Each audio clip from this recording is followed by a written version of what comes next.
ಇವತ್ತು ನಾನು ಒಂದು ಹೊಸ ರೆಸಿಪಿ ಮಾಡ್ತಾ ಇದ್ದೀನಿ, ಕಡಲೆಬೇಳೆ ಪಾಲಕ್ ವಡೆ. ಬನ್ನಿ ಹೇಗೆ ಮಾಡೋಣ ಅಂತ ತೋರಿಸ್ತೀನಿ. ಮೊದಲಿಗೆ ನಾನು ಒಂದು ದೊಡ್ಡ ಗಾತ್ರದ ಈರುಳ್ಳಿ ತೊಗೊಂಡಿದ್ದೀನಿ, ಕೊತ್ತಂಬರಿ ಸ್ವಲ್ಪ, ಹಸಿಮೆಣಸಿನ್ಕಾಯಿ ಒಂದು 6-7 ತೊಗೊಂಡಿದ್ದೀನಿ, ಕರಿಬೇವು ಸ್ವಲ್ಪ, ಕಡಲೆಬೇಳೆ 1 ಕಪ್ ತೊಗೊಂಡಿದ್ದೀನಿ. ಇದು 4 ಅವರ್ ನಾನು ನೆನೆಸಿಟ್ಟಿದ್ದೀನಿ. ಕಡಲೆಬೇಳೆ, ಪಾಲಕ್ ಅರ್ಧ ಕಟ್ ತೊಗೊಂಡಿದ್ದೀನಿ, ತೊಳೆದ್ಬಿಟ್ಟು ಕಟ್ ಮಾಡಿ ಇಟ್ಕೊಂಡಿದ್ದೀನಿ.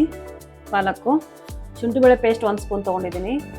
ಇದರಲ್ಲಿ ಜೀರಿಗೆ ಅರ್ಧ ಸ್ಪೂನ್ ಇದೆ, ಅಜ್ವಾನು 1/4 ಸ್ಪೂನ್ ಇದೆ. ಇವಾಗ ಮಿಕ್ಸಿ ಜಾರ್ ತೊಗೊಂಡಿದ್ದೀನಿ. ಇದರಲ್ಲಿ ಕಡಲೆಬೇಳೆ ಹಾಕೋಣ.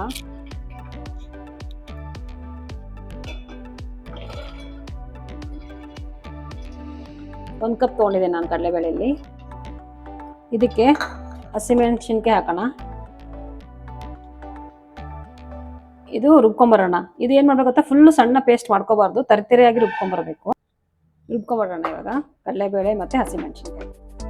ಇವಾಗ ಇದಕ್ಕೆ ರುಬ್ಕೊಂಬರೋದಕ್ಕೆ ಕಡಲೆಬೇಳೆಗೆ ಕರಿಬೇವು ಹಾಕ್ಕೊಳ್ಳೋಣ ಸ್ವಲ್ಪ, ಮತ್ತು ಕೊತ್ತಂಬರಿ ಸ್ವಲ್ಪ, ಈರುಳ್ಳಿ ಒಂದು ದೊಡ್ಡ ಗಾತ್ರ ತೊಗೊಂಡಿದ್ದೆ ನಾನು, ಸ್ವಲ್ಪ ಅರಿಶಿನ ಮತ್ತು ಅಜ್ವಾನು, ಜೀರಿಗೆ, ಸ್ವಲ್ಪ ಶುಂಠಿ ಬೆಳ್ಳುಳ್ಳಿ ಪೇಸ್ಟು, ಪಾಲಕ್ ಕಟ್ ಮಾಡ್ಕೊಂಡಿದ್ವಲ್ಲ ಪಾಲಕ್ ಅರ್ಧ ಕಟ್ ತೊಗೊಂಡಿದ್ದೀನಿ. ಚೆನ್ನಾಗಿರುತ್ತೆ ನೋಡಿ, ನಿಮ್ಮ ಮನೇಲಿ ಮಾಡಿ ನೋಡಿ, ಪಾಲಕ್ ಹಾಕಿ ಮಾಡಿ ನೋಡಿ, ವಡೆ ತುಂಬ ಚೆನ್ನಾಗಿರುತ್ತೆ, ಕಡಲೆಬೇಳೆ ವಡೆ.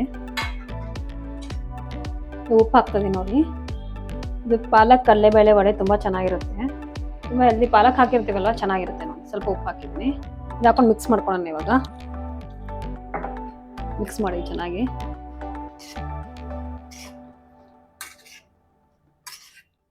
ನೋಡಿ ನಾನು ಈ ಥರ ಮಿಕ್ಸ್ ಮಾಡ್ಕೊಂಡಿದ್ದೀನಿ. ಇವಾಗ ಆಯಿತು, ವಡೆ ಹಾಕೋಣ. ಇವಾಗ ಇದು ಇಲ್ಲಿ ನೋಡಿ ಕಡೆ ಇಟ್ಕೊಂಡಿದ್ದೀನಿ, ನಿಮಗೆ ಐರನ್ ಕಡೆ ಇದೆ. ಇವಾಗ ಎಣ್ಣೆ ಹಾಕೋಣ. ಕಡೆ ಬಿಸಿಯಾಗಿದೆ.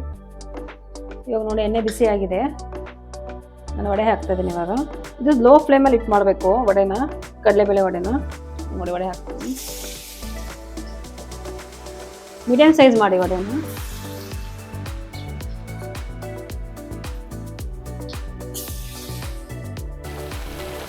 ನೀವು ನೋಡಿ ಈ ಥರ ಫ್ರೈ ಆಗಿದೆ.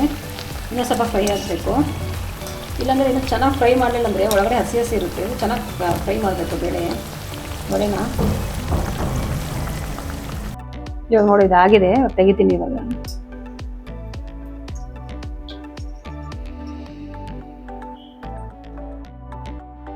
ಇವಾಗ ನೋಡಿ ಈ ಥರ ಆಗಿದೆ ಪಾಲಕ್ ಕಡಲೆಬೇಳೆ ವಡೆ. ಈ ಥರ ಫ್ರೈ ಮಾಡ್ಕೋಬೇಕು. ಮತ್ತೆ ನಾನು ಇವಾಗ ಹಾಕ್ತಾಯಿದ್ದೀನಿ. ಇವಾಗ ನೋಡಿ ಮತ್ತೆ ಹಾಕ್ತಾಯಿದ್ದೀನಿ. ಲೋ ಫ್ಲೇಮಲ್ಲಿ ಇಟ್ಟೆ ಮಾಡಿ.